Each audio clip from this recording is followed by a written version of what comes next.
الكنتالوب أو الشمام شمامة واحدة بديلة للإنسولين وعلاج مرض السكر نهائيا وتنشيط البنكرياس. يبقى كده أكيد عرفتوا الوصفة بتتكون من إيه، بس ما تعرفوش هتاخدوها إزاي أو هتعملوا بيها إيه. فالفيديو ده مهم جدا جدا لكل مرضى السكر، فيا ريت تتابعوا الفيديو للآخر، ومن أول الفيديو لآخر الفيديو معلومات مهمة والله يا جماعة. هما المكونات دي انسولين طبيعي ومضاد للالتهابات وتنميل الاطراف. عندك اطرافك بتنمل او حاجه من مرض السكر بتعالجه. يبقى على طول بقى نخش في الوصفه، بس بنتمنى منكم انكم تعملوا لايك للفيديو ده وتشتركوا في القناه لو انتم مش مشتركين، واهم حاجه تفعلوا زر الجرس عشان يوصل لكم كل جديد. هي ايه الوصفه اللي انت عاملاها ديت، او هي ايه اهميتها لمرض السكر؟ هقول لك طبعا في المغرب، بس انا بروح على حاجه في المغرب بيسموا الكنتالوب ده او الشمام، عندنا في مصر بنسميه كنتالوب او شمام، بيسموه سويهله او حاجه زي كده، سويهله.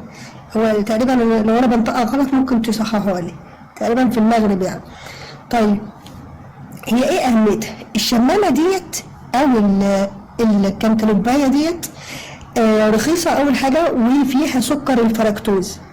ده بقى الحاجة المهمة قوي، ان حضرتك اي سكريات بتاخديها في جسمك بتتحول لجلوكوز. هو الجلوكوز ده بقى اللي بيرفع السكر وبيعمل لك مضاعفات. لا احنا عايزين بديل ليه ويكون سكر برضه بس ما يعملش اضرار، اللي هو الفركتوز. طب اهميته ايه؟ من احلى المواد اللي ممكن تقابلها في حياتك الكنتالوب ده، ليه علاج وزيادة مستقبلات الانسولين. الكنتالوب بيخلي الانسولين يشتغل كويس. لو عندك شوية انسولين بساط خالص وعلى قدهم في البنكرياس، لو انت نوع تاني بيشتغل.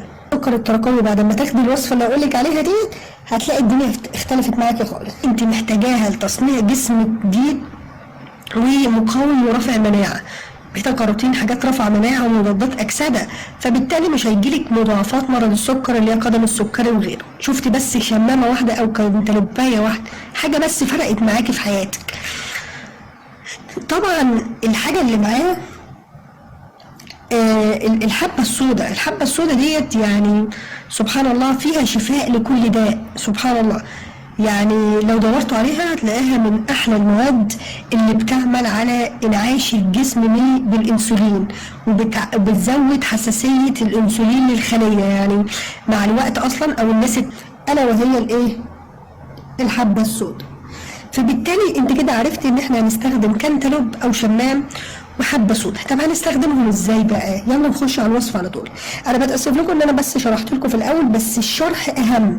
هتسالي وناس بيسالوا في الكومنتات طب ايه اهميه الشمام او الكنتالوب؟ لو مش متاكده من كلامي ممكن تخش على الجوجل وتبحثي عنه بالانجليزي كمان، اللي انت عايزاه كله هتلاقيه موجود. هنستخدمه ازاي بقى؟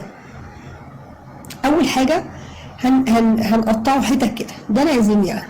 هنجيب شمامه زي دي، تكون دي كبيره، هناخد ربعها. طب انا خدت ربعها وقطعتها هنا، تمام. هعمل ايه؟ اجيب معلقه من الحبه السوداء، معلقه كبيره، معلقه كبيره دي معلقه يعني ايه؟ معلقه شاي مثلا، دي معلقه كبيره فاخد نصها بس واحطها هنا كده. واجيب نص كوب ميه عاديه مش سخنه ولا اي حاجه، واقوم حطاها عليه. وبعدين اجيب بالخلاط واضرب كل المكونات دي في قلب بعض. نجيب خلاط ونقوم حاطين كل المكونات دي فيه.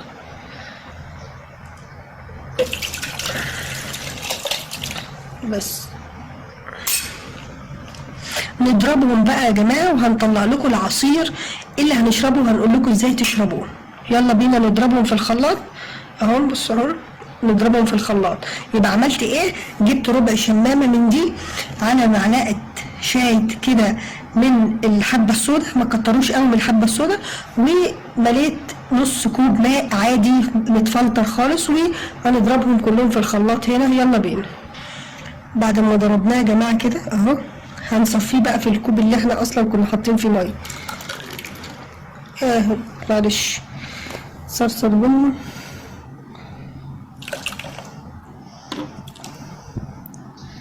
بس بصوا بقى يا جماعه، الكوب ده هناخده ازاي بقى؟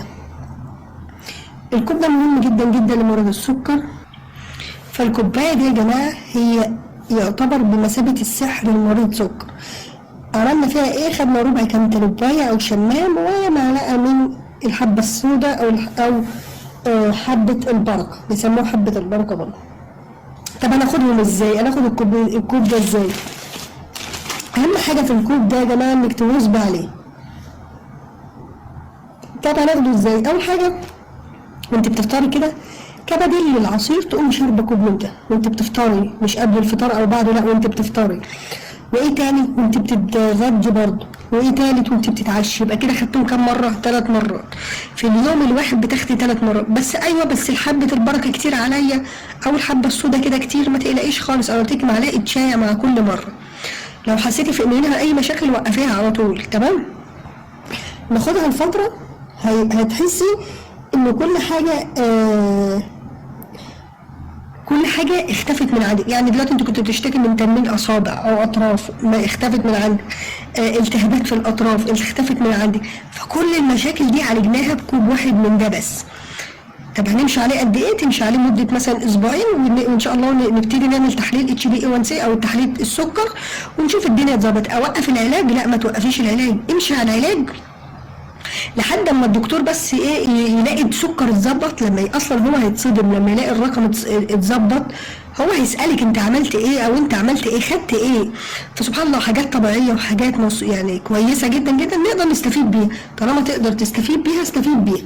كوب واحد زي ده هيغير لك حياتك. ماشي؟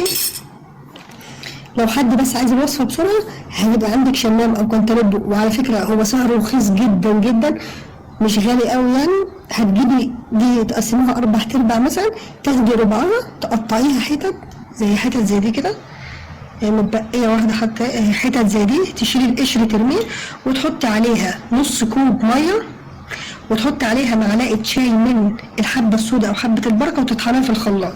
تشربي كوب واحد مع الاكل 3 مرات، فطار غدا عشاء كل مره معاهم كوب مده اسبوعين ونحلل. بس كده يا جماعه هي دي الوصفه. والله حاجه روعه جدا جدا، ان شاء الله تشكريني عليها لما تشوفيها. واتحدى اي حد ان شاء الله ان السكر يتظبط عنده والمشاكل اللي بيعاني منها كلها تختفي. اتحداكم جميعا فجربوها. ويا ريت بس الناس اللي بتنتقد يا ريت بس تشوف الدنيا وتشوف الوصفه وتقرا عنها. ايوه في صح يبقى نعمله، في غلط تقول لي عليه. بس كده. وبنشكركم جميعا جدا جدا على دعمكم لينا، وبنشكر بالاخص الناس اللي بيعملوا لايكات وبيعملوا شير للفيديو. فاحنا عايزين بس نعرف انك لو عملت شير للفيديو من الحبه السوداء او حبه البركه وتطحنها في الخلاط، تشربي كوب واحد مع